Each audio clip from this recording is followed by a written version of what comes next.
Support comes from Gemma, architects, planners, and designers seeking to bring joy to their clients and communities.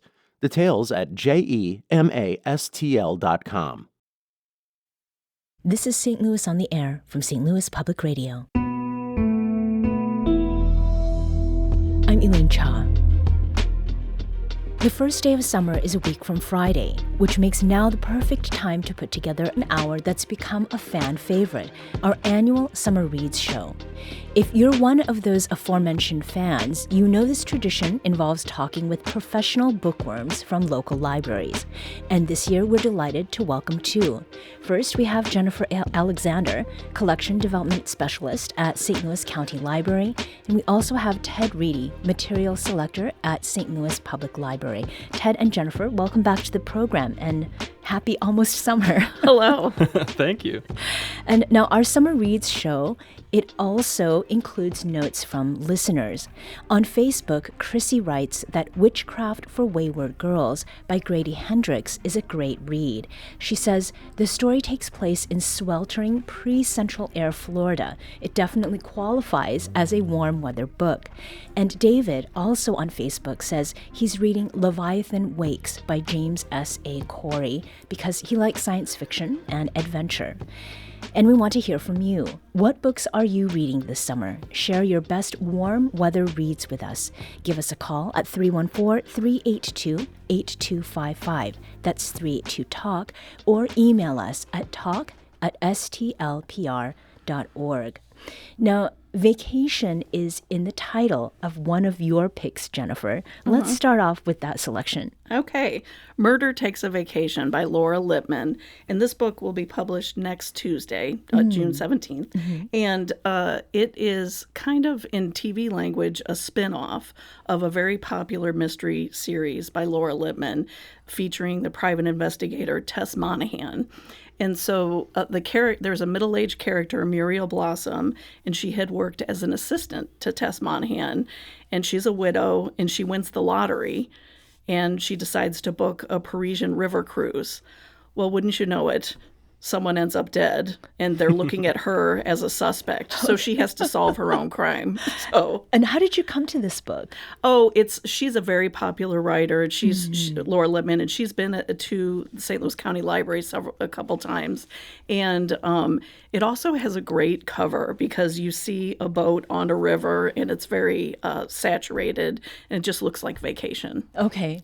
Well, a dangerous, lethal vacation. Yes, that's right. Now, Ted, you had a note about summer activities, not murder, with one of your recommendations. And this is a nonfiction book that is full of color.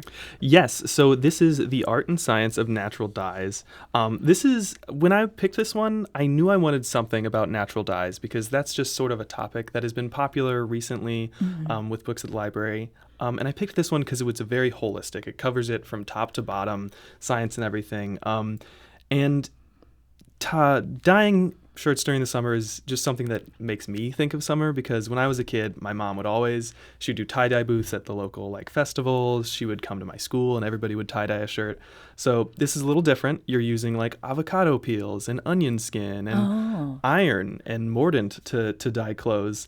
But it's a really great book, and it has everything you need besides, the materials to get started and dye your own stuff. I personally have done some dyeing with it with mixed results, mostly my fault.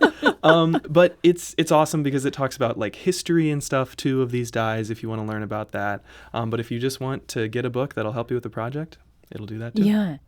You said that there's been a lot of interest in natural dyeing? Yes. Fiber arts in general, I'm sure you'll agree, have been huge. And I think natural dyeing is just kind of on an upswing because it's easy to do. All you need, it's kitchen waste and hot water for the most part. There's some other specialty stuff, but it's easy to do. It's fun, can breathe some new life into old things. And it's a lot of fun. It sounds like something that you could do pretty well with kids, right? Oh, absolutely. Yeah. There's a lot of learning there, too. Yeah. Right. Now, a book with some surprises, or that was a surprise. Is there one on your list that falls under that category? Yes. So I am going to say Slither, another nonfiction book. It is Slither, How Nature's Most Maligned Creatures Illuminate Our World by Stephen S. Hall. this is everything to do with a snake. It's cultural history of a snake. It's the biology of a snake, like how they use snakes in modern medicine, the impact of snakes in ancient cultures and stuff like that. It just gives you a really holistic view of this animal that, it says in the title, is often maligned. I personally don't love snakes, but it was nice to read this from the perspective of somebody who truly loves snakes and loves them for, everything that they are, like medicine, like I said, all this sort of stuff.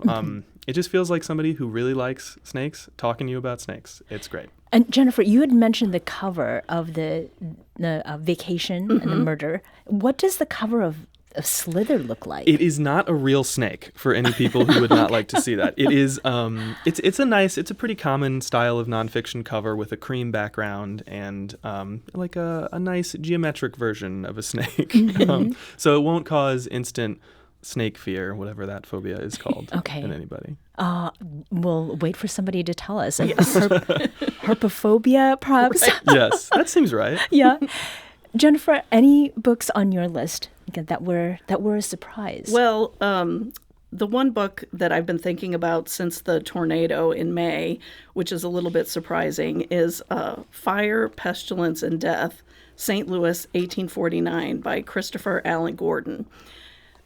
This is a book that was published in 2018. And it's a little bit surprising. It may seem counterintuitive because, so many people suffered such losses and we're all worried about our neighbors and our city.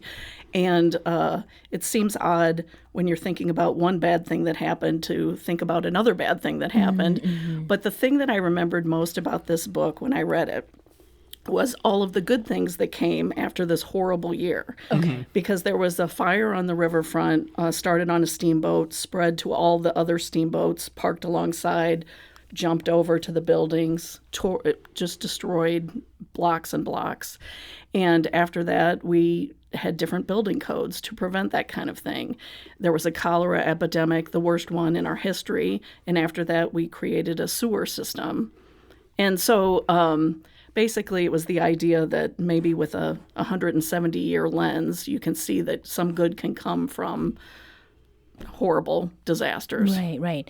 And as a fun fact here, Christopher Allen Gordon is the director of Library and Collections at the Missouri Historical Society. I did not know that. Yeah, I think they published the book, I believe.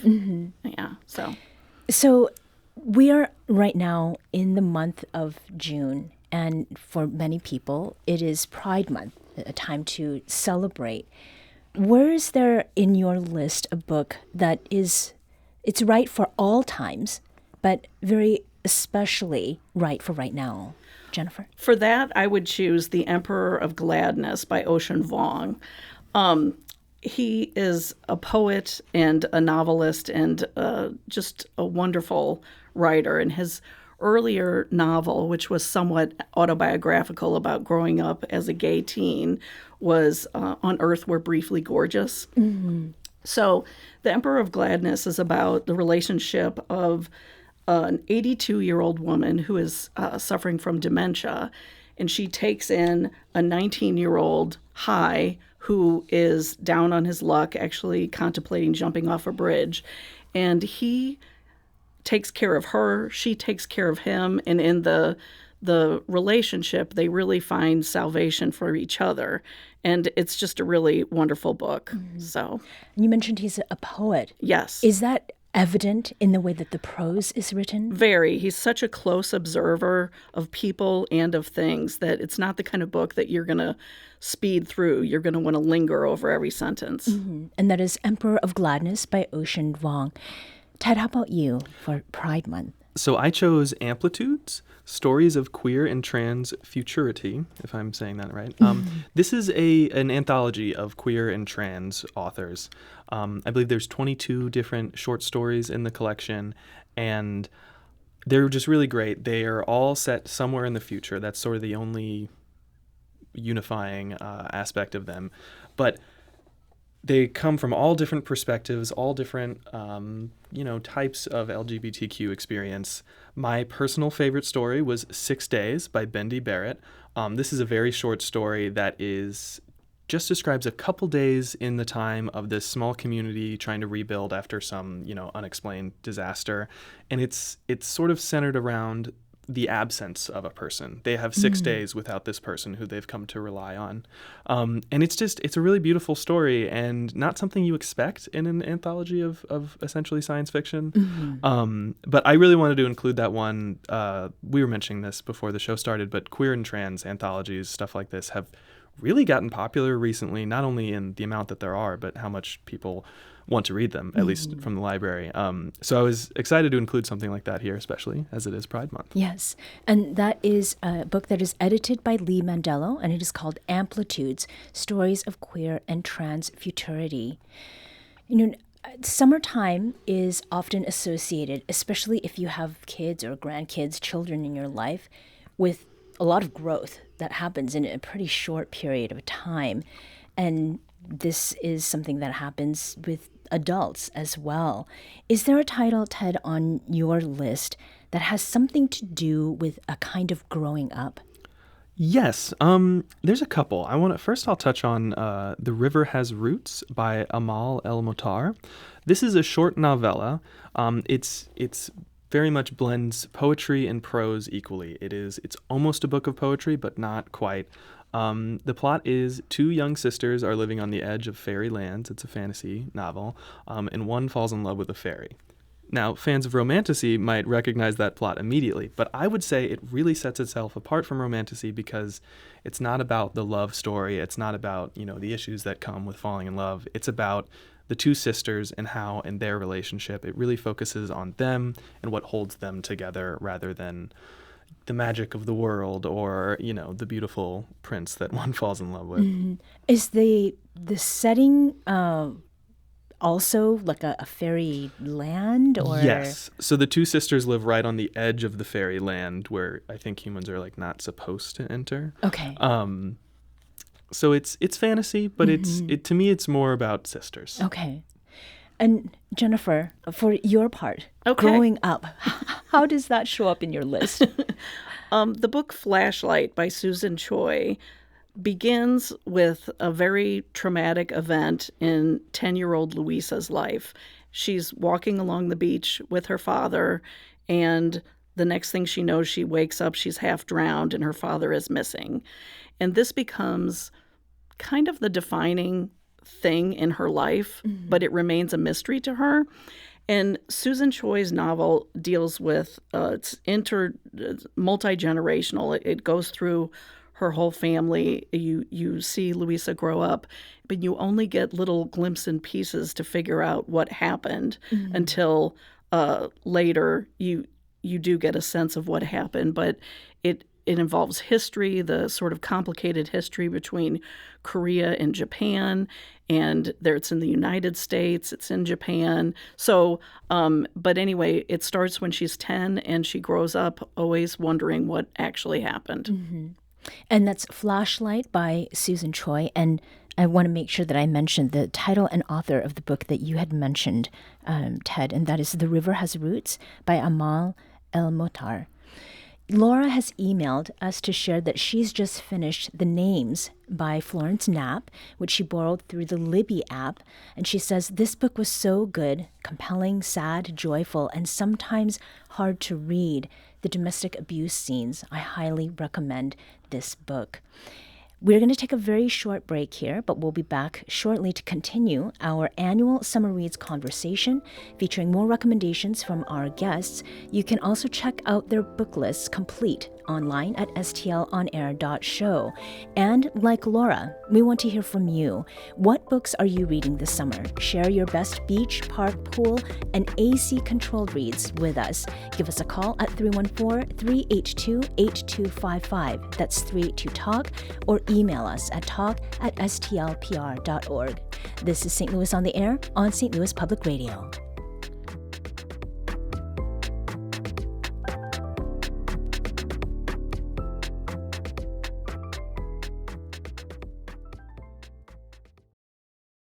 This is St. Louis Public Radio. Support comes from Perrick Corporation. With a commitment to serving the St. Louis community through local partnerships and charitable support, guided by Perrick's core values. More at perrick.com/culture. Welcome back. Today's show is dedicated to an hour that's become an in-house and community favorite, our annual Summer Reads conversation. And here to discuss some of the best books published so far in 2025, along with some favorites from any time and for all time, we have Ted Reidy of St. Louis Public Library and Jennifer Alexander of St. Louis County Library. We've heard from some of you by phone, and we've also had submissions via email and social media. Charles writes on Facebook that he's reading The Hero with an African Face, Mythic Wisdom of Traditional Africa by Clyde W. Ford, because, quote, the face of all men came from the woman's heartbeat with Africa. That is a 2000 book. STLPR's environmental reporter Kate Grumke also had a submission. She's reading Prairie Up, An Introduction to Natural Garden Design by Ben Voigt. Kate says, it's not a traditional summer read, but it's a great book to inspire my native plant gardening summer activities. It's all about creating beautiful and functional outdoor spaces that support local ecosystems. And she adds, with a happy face, that she borrowed her copy from the St. Louis Library. We also want to hear from you. What books are you reading this summer? Share your best warm weather reads with us. Give us a call at 314-382-8255. That's 382-TALK. Or send us an email at talk@stlpr.org. Now, for me, this summer will mean staying at home. So staycation, I guess we could call that. And that means that I'll be local. But it'd be great to hear about a couple of the local books that each of you has selected. Jennifer, I'd like to start with you. You did mention one already, but is there another one that introduces an element of discovery? Yes. So, The Last American Road Trip, a memoir by Sarah Kendzior, and it was published this year. Now, she's a local journalist, and she writes often about our current political climate, culture, many things. And she does it from the standpoint of here, basically. And it really comes through in her writing. And this is a memoir, and in it she talks about road trips that she's taken with her family. And she's talking about how much she loves this country and also how troubled she is about the changes that have happened in recent years after COVID, the changes in our politics, the changes that technology. And so she's raising children and trying to think about this country she loves and also be fearful at the same time. So she's trying to knit that all together. Yeah. And that is The Last American Road Trip, a memoir by Sarah Kendzior. And Sarah was actually here on the show to talk with Jason Rosenbaum. So there's a bit of more local connection there. How about for you, Ted, a local book with an element of some kind of discovery? My local book actually came to me. The author himself went into one of his local branches, said, I wrote a book and I think it'd be great for your library. That title is America's Great Neighborhoods Series, Lindenwood Park, St. Louis, Missouri, by Jay Unnerstall. For those of you unfamiliar with the Lindenwood Park neighborhood, we have a branch there named Makachek, after Charles Makachek. And this is the first book in the series. I hope it's a long-running series because it's delightful. It really is a sort of walking level tour of the neighborhood, of the architecture, the history of it. There's a great little page write-up of the Makachek Library. I believe it says, affectionately referred to as the Bunker, this building won an award for architecture in I think like 1970s or something. Mm-hmm. It's really great. It has several tours that you can fully walk on and guide yourself. And I'm hoping Jay makes some more of these books. Yeah. Maybe in my neighborhood. And are there a lot of photographs then in this book? Okay. Tons of photographs of the different buildings, the interiors of some buildings too. And there's just a really great wealth of information that Jay, I know he worked with our St. Louis room and our rare books department in the Central Library downtown to gather some of these photos, gather some of this historical information. So I was really excited to get it in and take a look for it myself. Yeah. And it's on the shelves now. Is there a spot in Lindenwood Park that you are excited about checking out in the future, or maybe something that you've already looked at in a different way. I have always loved the Makachek Branch Library. I can't think of the names of any of the other ones that I really would like to go see. But the Makachek Library, for those who don't know, is pretty much entirely underground. It's built into a hill. It's a bunker. It's hard to find. Yeah. Yeah. I believe design. there's a basketball court on top of it even. Oh, okay. But it is a gorgeous building inside, despite the fact that there are no windows. Yeah. So I would encourage anybody to go there. Say The hi. first time I went, I think I should be here. I can't see it. Oh my goodness. That is something I hear a lot from people. And that book is America's Great Neighborhood Series, Lindenwood Park, St. Louis, Missouri, by Jay Unnerstall. Complicated characters. Sometimes they're fun, sometimes they're not. They're always interesting, though. Tell us about a book that has a complicated character, Jennifer. Okay. King of Ashes by S.A. Cosby. He's becoming known for complicated characters. He's written several sort of gritty crime novels. This one is set in Virginia, and the basic plot is Roman Carruthers has broken out of his small hometown and gone to Atlanta and become a successful financial analyst. But he's called home when his father is in a coma after a car accident. And everything is in disarray at home. His brother is in debt to some criminals. His sister is having trouble with the family business. And then he gets to work to try to solve this problem by basically trying to beat the criminals at their own game. And so you get the complicated characters of you're rooting for these people, but they're doing things that they ought not to be doing. And it's all very gray. Yeah. So is this genre something that you tend to gravitate toward, Jennifer? Well, not really, but I heard him talking about the books he writes, and he said, I wanted to write crime books in small towns because you can't just disappear into the city. Everyone knows you. Everyone knows what you've done. Everyone knows what your father and mother have done. And so it's a different kind of setting for crime. And I find that interesting. Yeah.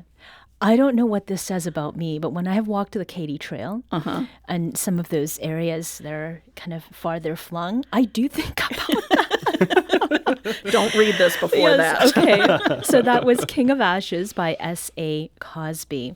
We also have Pam, who is calling from St. Louis. Pam, welcome to St. Louis on the Air. Oh, well, it looks like we've lost her. I hope that she calls back. We did get an email from Truckee who says, my friends and I are reading Lonesome Dove, a Pulitzer Prize-winning book that's 40 years old and 900 pages long. That's my emphasis. We all tried to get copies at the library, but the wait list is too long. Why is everyone suddenly reading this book? Jennifer or Ted, who wants to take this one? It's true. I had to buy more copies of the book. Too. I don't remember why, though. No, and so we do try to figure that out. We say, which celebrity mentioned the book, that this was their favorite book, or who's making a remake of it. But I don't know, but Lonesome Dove is hot. Yeah, that is something, whenever it happens, whenever I noticed, wow, there's a ton of holds on this book, I mention it to my colleagues, and we all immediately stop what we're doing and try and figure it out. One example is... oh, now I can't remember it. It was, I think, Louis Forsyth. He wrote, oh, this is horrible. I can't remember the name, but he died today, and even or yesterday, and even just a single day, I noticed an uptick of holds in that title. Yeah. And I bought more copies. Oh, so yeah. It's stuff that happens like that we have to react to really fast. Right, right. Well, I mean, I would imagine that with a book 900 pages long, you'd need to hang on to it a little bit longer to actually get through it. Chucky also added that Lonesome Dove is proving to be a wonderful read, and our book club meetings aren't lacking for creative games, lively discussions, and sharing of our favorite off-color quotes. We're a third of the way through after having started in early March, so we plan to be done by Christmas. So there's a smiley emoji that is added there. So these complicated characters, I want to make sure that I Yeah. get a response from you and from your list, Ted. So I really enjoyed Hot Air by Marcy Dermansky. This came out in March of this year. It's a single mother and her young daughter are briefly pulled into the world of the ultra-rich when a hot air balloon crash lands in their neighbor's swimming pool. It takes place over only a couple of days. It's a short book. It's not 900 pages. It's, I think, about 200, even including, the front and the back. It's great. All the characters are very deep, despite the fact that you don't get a lot of time with them. They're not great people, and you get all of their inner monologues, which is great because you get to see how they play off of each other. It really feels like the best seasons of a long-running sitcom. That's the only way I could describe it. It's like the really great middle chunk of The Office or Friends or Always Sunny. It's just really enjoyable and also a great summer read because you can bring it with you on a long weekend and probably finish it before you get right. back. And that is Hot Air by Marcy Dermansky. Summer blockbusters. So you've just talked about a sitcom. The silver screen is something that people will turn to when they have some time off.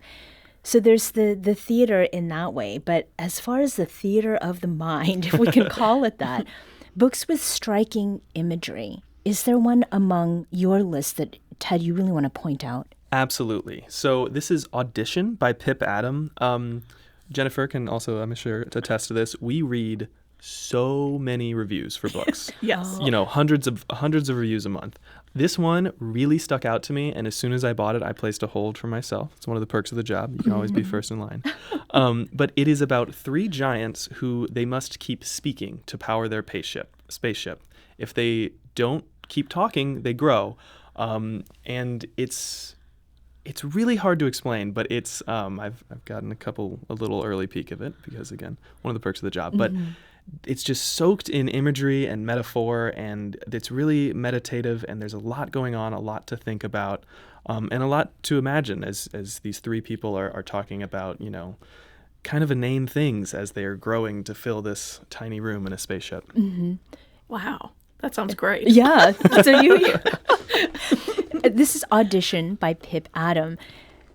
You go through hundreds of book reviews a month? I would say probably at least 100 every month. They're short reviews typically. Right. I prefer Kirkus, which does great short form too. review. They're so Oh. good. I love them. Yeah, I always get teased because people don't like Kirkus. I love Kirkus. We're getting a little bit of inside tea. I mean, what are some of the basic criteria that you use? Because we also, in the break, had talked about your titles being different, but essentially you were doing the same thing for different library systems. How do you determine which books are worth a closer look? I mean, is there a way to do that because you have the job? So a former manager would always describe it as it's both an art and a science. We have a ton of data because, we can tell how many times a book has been checked out in a year, how many holds are on a book, which is very helpful. But there's a bit of an art to it too, where you have to feel out, the trends, you have to make predictions. You have to know your audiences. So there are, different branches in different parts of the city which have wildly different tastes. So you have to know who wants what and where it'll go. And you have to throw out your own preferences. Yes. That's a hard part. Yeah. So especially when you really like I personally read more older books than newer books. Okay. But we have the older books already. Yeah, so yeah. I don't have to worry about that as much. And so you have to think about your patrons and what they want. And like Ted said, there is a lot of data to support that, but there's also just trends that are just in the air. Yeah. The data doesn't always tell. In fact, it never tells the full story. We have to. Right, I don't figure even it know how to out. describe it. Yeah. Mysteries of another kind. Midwest Newsroom investigative reporter Kayvon Mansouri says he just finished We Own This City by Baltimore Sun investigative reporter Justin Fenton. And Kayvon can't recommend it enough. He says it's a deep dive into the Baltimore Police Department's corrupt gun trace task force that was about as dirty as it can get. The book also examines law enforcement's relationship with the cities and people they serve. And Kayvon adds that the book is essential reading for St. Louisans because our city shares history, size, politics, and much more with Baltimore. And speaking of older books, that is a 2021 book. We want to hear from you too. What books are you reading this summer? Or what are you recommending? Share your best warm weather reads with us. Give us a call at 314-382-8255. That's 314-382-TALK. You can also send us an email at talk@stlpr.org. We need to take a very quick break, but we'll be back shortly to continue this conversation. This is St. Louis on the Air on St. Louis Public Radio.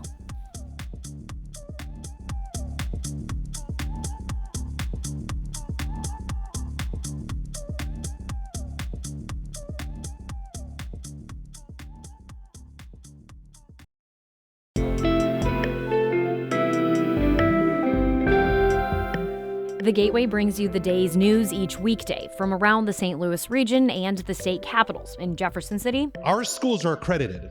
We don't need this bill. And Springfield. How many more years must pass before lawmakers see time is of the essence? I'm Abby Larico. Join me each weekday for The Gateway on the STLPR app or wherever you get podcasts.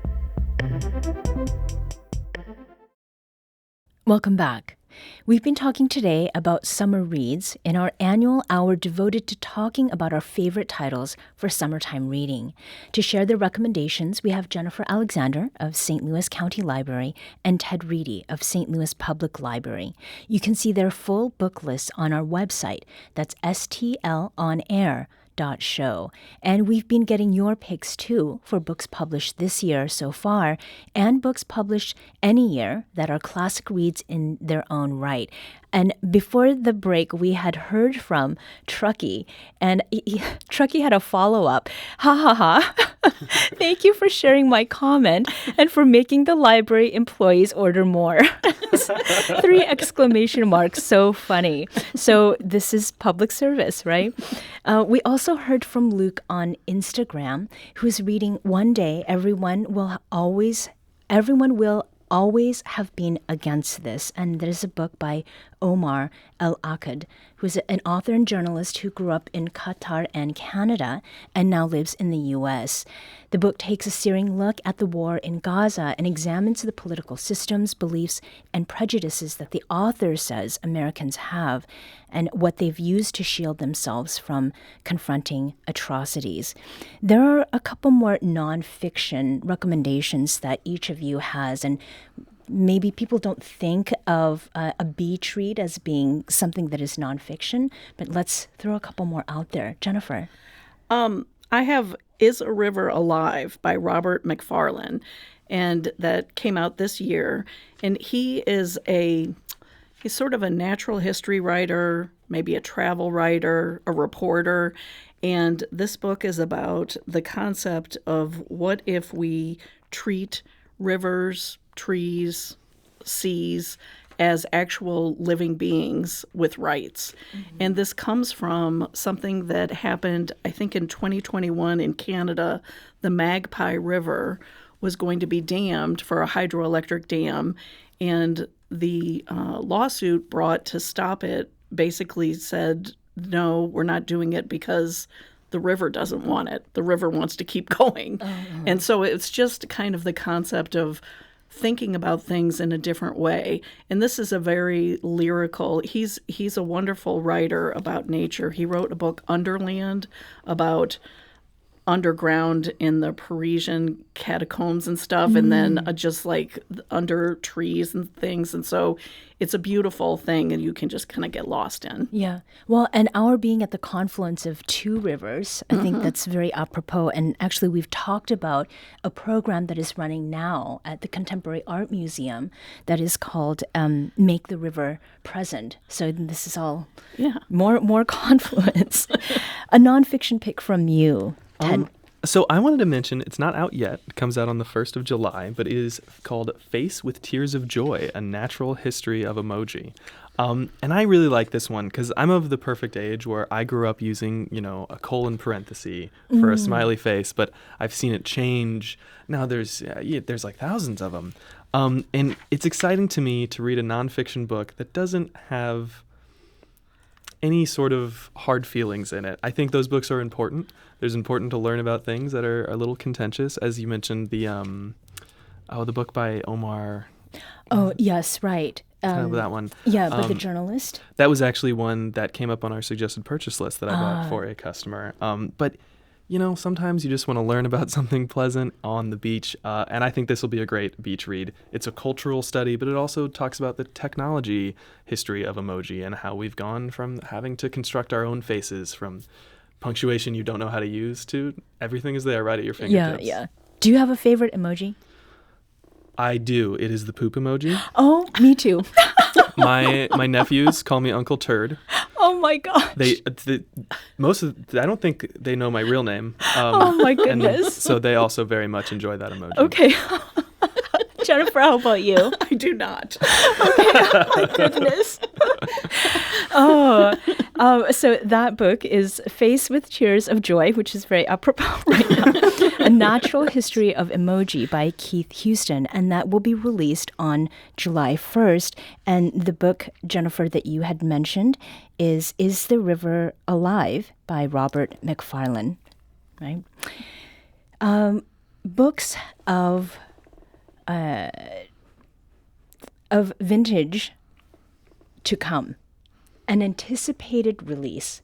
Jennifer, is there a book that you are waiting for, something that is going to be coming out soon? There's Baking Across America, a vintage recipe road trip by B. Dylan Hollis. So road trips are summary, right? Of course. That's what people do. B. Dylan Hollis is he's a TikTok star that became popular for his videos about cooking old recipes. And his first book was Baking Yesteryear. And this one, Baking Across America, picks 100 recipes and assigns, them the different regions. And so all 50 states are represented. And one review I read said that it's sure to incite arguments like why does Georgia get hush puppies and why does Maine get whoopie pies, that sort of thing. Mm-hmm. And so I thought that would be fun. And I don't have this one yet. I think I'm on the list to get this one. So You mentioned his previous book, recipes from Baking Yesteryear. Baking Yesteryear. I have had a recipe from that book. I don't know exactly what it was. It was a clear Jell-O-like pie, and it was horrible. I did not like it. Maybe somebody would, and I'm sure it was a fun experiment for my friend who made it. But unfortunately, I cannot recommend that specific recipe. So that one does not have a dog ear on the I think it does. I think he's a great example of chefs or recipe books that aren't really about the food. Yeah. It's more about the stories and the personality, and it's quirky. They're books on culture too, right? Right. It is the fact that somebody would make this and decide to write it down to be handed down for, decades by their family is interesting in and of itself. Yeah. And it is actually vintage. It's coming. It will be published soon. And that's Baking Across America, a vintage recipe road trip by B. Dylan Hollis. Before we leave this point, do you anticipate seeing more TikTok and social media stars Oh, absolutely. becoming... Oh, okay. Yes. It seems especially common in cookbooks. There was one recently that an employee of the library, he just happens to look almost exactly like this guy. So he picked up the cookbook because people kept messaging him about it. And it is recipes from the Barefoot Chef. I don't know what being barefoot had to do with it, but it looks like a great cookbook. And this is not Barefoot Contessa, just to be very clear. He just likes to be barefoot and he likes to cook. Okay. Oh, my goodness. Well, some people find being barefoot very comfortable, which brings me to the next category, a book of comfort. So this is it's a little sideways way to think about comfort, but it is The Dark Maestro by Brendan Slocum. So this is the second of it's a series, but they're each their own entry. It's about a cello prodigy who grows up in the projects in D.C., and he's forced into witness protection when his father, a former drug dealer, becomes an informant about a powerful drug cartel. And it sounds very serious, and it is, but it's exciting, it's adventurous, it's like a summer blockbuster, and it's exciting to see the way that this classical music prodigy who made his way out can also succeed in taking down a drug cartel when, the powers that be are unable to. So it is comforting in that you get into it, you learn about these great characters, and you see them succeed in a world that doesn't want them to. Mm-hmm. How about, before we go, The Dark Maestro by Brendan Slocum. And again, this was your pick for a book of comfort. Pick for comfort, yeah. A little strange one, but that's what came to mind. Sure. Jennifer. Okay, well, this is also going to be strange for comfort because it's set in the Dust Bowl. But The Antidote by Karen Russell.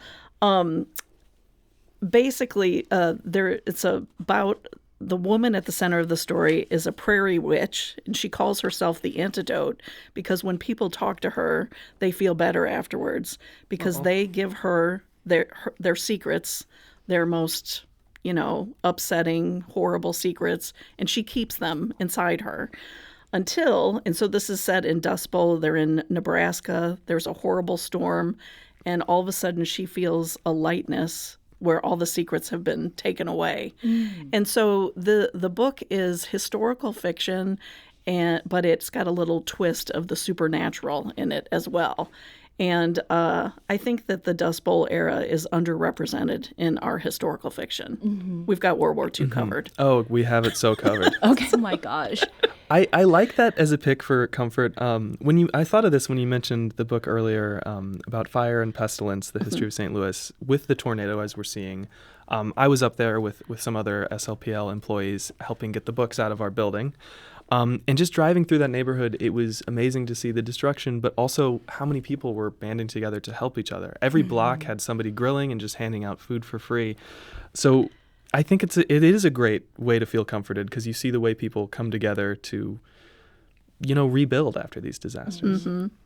Is there anything that the libraries are doing to support the reading needs, for comfort that people are experiencing right now? So, yeah, I think this is something I think a lot about, is we hear a lot about important books that discuss important topics from important perspectives, which are great.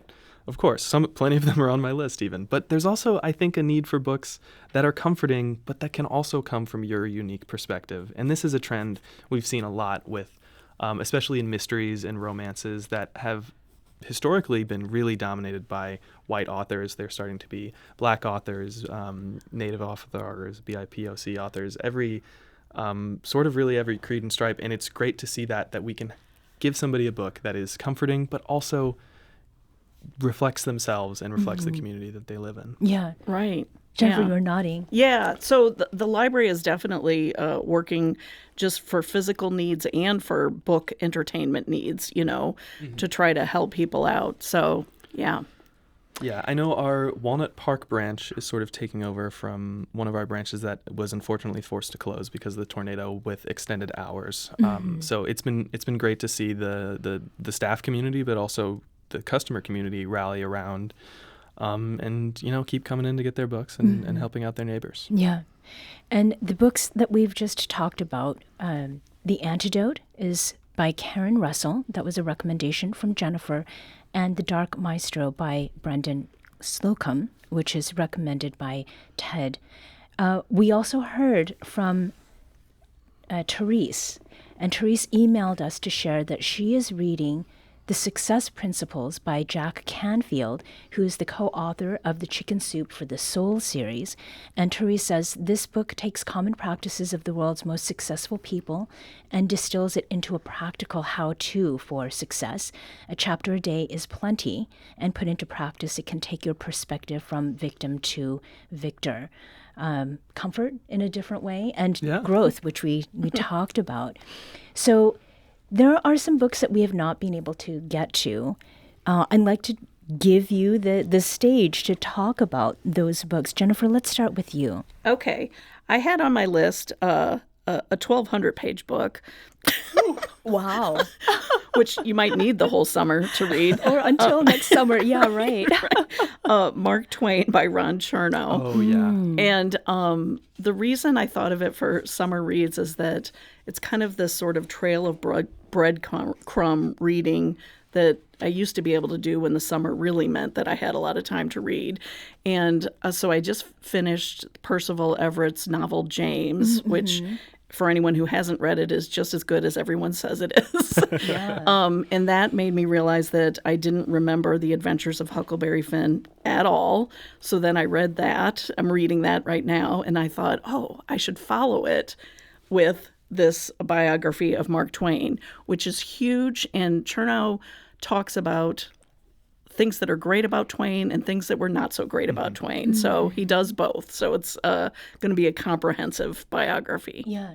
Did you grow up knowing much about Mark Twain, Jennifer? I grew up here, so, you know, we would go to Hannibal and go in the cave and stuff. Yeah. And see like The same thing. animatronic robots saying, I'm Tom Sawyer. So, Oh my goodness. How about you, Ted? So I grew up in Washington, Missouri, which is on the Missouri River, about 45 minutes away from us here in St. Louis. And my grandpa loved to have a boat. And when I was about, I think I was 11, maybe 12, we went on a boat ride from here to New Orleans. And on that boat ride, I read Huckleberry Finn. A very fun. sort of formative experience for me.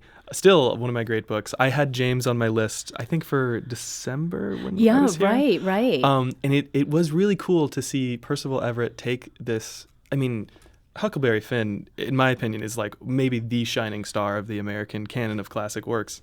And to see him take that work and give it a new perspective, but, you know, it's great. And to see that was, I think, really just wonderful. And it's cool to see how people are really catching on that it's so good, because when I first bought it, I didn't have to buy that many copies. And then I kept having to buy more and more as it gained slow popularity. growing, right? Yeah. And that's how, in my opinion, you can really tell that a book is truly great, is that it kind of builds its popularity after release, rather than like a bunch of people want it all at once and then fall. Yeah, like Lonesome Dove.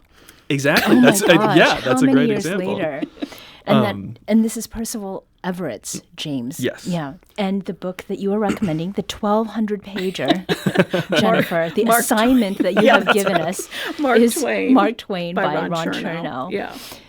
One of your remaining picks, Ted. So similarly to Huckleberry Finn experience I had when I was around that age, the Endangered Wolf Center, I'm sure many St. Louis locals are aware, this is not that new of a book, but it is new to the library. We did not have copies until just recently. It is A Living Legacy, the story of the Endangered Wolf Center by Jeanette Cooperman. And it is, like it says, it's the story of the Endangered Wolf Center. It has incredible pictures. It talks all about the effort that the two founders of the center went through to save these animals. It's the Mexican gray wolf, I believe, that the last 2 or 3 were in the center, and now it has been brought back from extinction, which is amazing in and of itself. But then if you have the book, you can see the pictures of the wolves when they were just like, I guess, cubs. Pups. Pups, yeah, and it's so cute. And it really, it filled me with like a lot of pride for the area, because that's a place I've been to. I think I went on 2 field trips when I was a kid there, and it was cool to see the wolves. But now as an adult, you can really appreciate like the effort to save this creature from extinction and the incredible work that they do to educate people about the subject. And that is Living Legacy, the story of the Endangered Wolf Center by Jeanette Cooperman and Christy Marshall. This is a 2023 book. And fun fact, we will be talking about some pups. Really? Yes, who went from Missouri to New Mexico. So there's a little... Oh, neat. Yeah, tune in tomorrow. Is there another book that we have not gotten to yet, Jennifer, for you? I think it's a love story. Oh, yes. Zeal by Morgan Jerkins. It is. It's a very romantic story. It's about a modern couple. Ardelia and Oliver are celebrating their engagement in 2019. And he gives his future bride a love letter written in 1865 to a free man who was newly discharged from the army after the Civil War. And it's about how that couple in the 1860s could never get back together after the war, and then their descendants and the trouble that they had, because sort of we think, oh, emancipation, problem solved, right? Well, no, we know that's not true. And so then this modern couple thinks of their love as sort of a redemption for all that previous suffering, which is nice. And in our last minute, there's a book I want to hear from you about, which is Crumb. Okay, right? It has to do yes. with Crumb. So Crumb is a biography of cartoonist and strange man Robert Crumb, as you will find if you read this book. I kind of did a 2-for-1 because it's also there's also a collection collected by the same person who wrote Crumb of Robert Crumb's comics that are autobiographical. It really focuses on just sort of the deepest, darkest parts of especially the male ego and id. And it's interesting because the biography written by a different person is much kinder to Robert Crumb than Crumb is to himself. Ted Reidy is material selector at St. Louis Public Library. Jennifer Alexander is a collection development specialist at St. Louis County Library. Thank you both for being here today. And as a reminder, if you did not catch the titles, they're all on our website. That's stlonair.show. You'll see the full list there.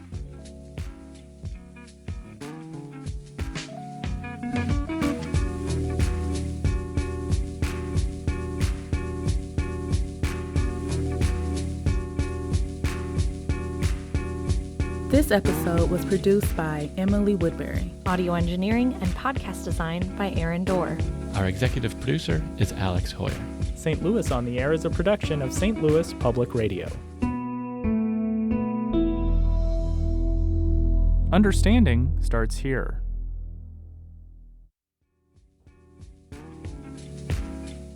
Do you find yourself regularly listening to episodes of St. Louis on the Air?